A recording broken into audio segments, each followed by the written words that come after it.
President Trump is going on the attack against House Democrats as investigations into the president and his administration heat up. Today, House lawmakers are holding a hearing. It's related to the president and the vice president's tax returns. Another hearing is being held on the Trump administration's policy of family separations at the border.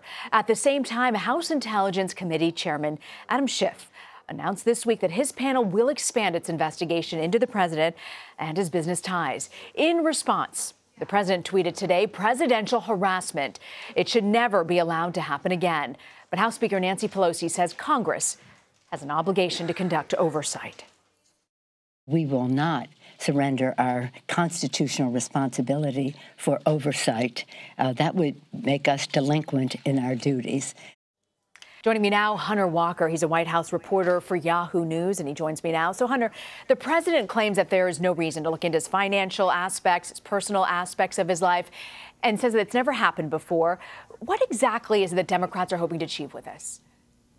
Well, there's a lot of questions surrounding the president's finances, his associates. I mean, it seems like they're sort of moving beyond the question of collusion that Robert Mueller has investigated and really crossing what had been supposedly a red line for the president and his team and going into looking at Trump's business empire. Adam Schiff has said that they're looking at allegations of potential money laundering. And, I think the real questions here are what foreign business dealings does the president have? Is there anyone who could hold sway over him?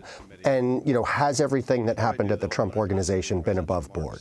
The thing is, Hunter, people may have forgotten, but every president dating back to Nixon has released their tax returns. Remind us again, though, of the president's arguments against doing that. Well, one thing to point out is he said that there's no reason to look into his finances and that there's nothing wrong there, is that he has made a bunch of demonstrably false statements about his personal business interests. Notably, he said he had no business dealings in Russia. And, I first reported last year that this Trump Tower Moscow skyscraper plan went on far longer than he acknowledged. So, he says there's no reason to look into him. But, we can't necessarily take him at face value when it comes to talking about his business interests. We know the president has said that his personal finances is crossing a red line. How is the White House gearing up to fight back against this and the other investigations? Well, I think you're seeing the beginning, sort of the contours forming of the arguments that they will make to fight back against really what should be an onslaught of congressional investigations, the Mueller probe, and other legal interest. I mean, keep in mind the federal prosecutors in Manhattan have investigations into Trump and his associates, and also New York just elected an attorney general, Tish James, who has vowed to aggressively take on Trump on the campaign trail.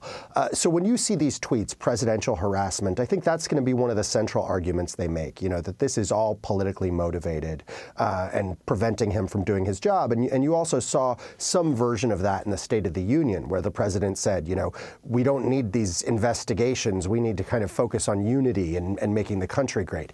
I, of course, can't help but notice that Trump and so many others on the right, really relished the idea of investigating Hillary Clinton for both Benghazi and her emails. They had no problems with investigating Democrats, including President Bill Clinton.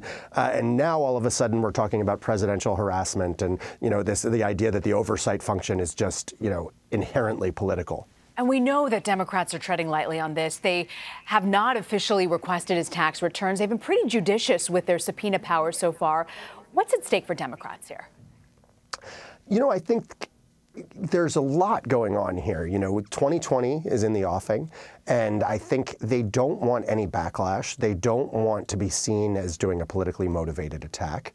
There are also sort of a lot of norms to respect here. I mean, I don't think it's a good sign for a functioning democracy if you have a president or members of his family, I mean, keeping in mind that both Don Jr. and Ivanka worked on this Moscow deal, facing legal jeopardy. That's something we don't normally associate with the American government. At the same time, they have a lot of reason that they don't have to worry about treading lightly because, as I was saying before, there are so many other forces investigating the president and so many other fronts where he's facing probes that they might not have to be the ones that ultimately make the final charge here.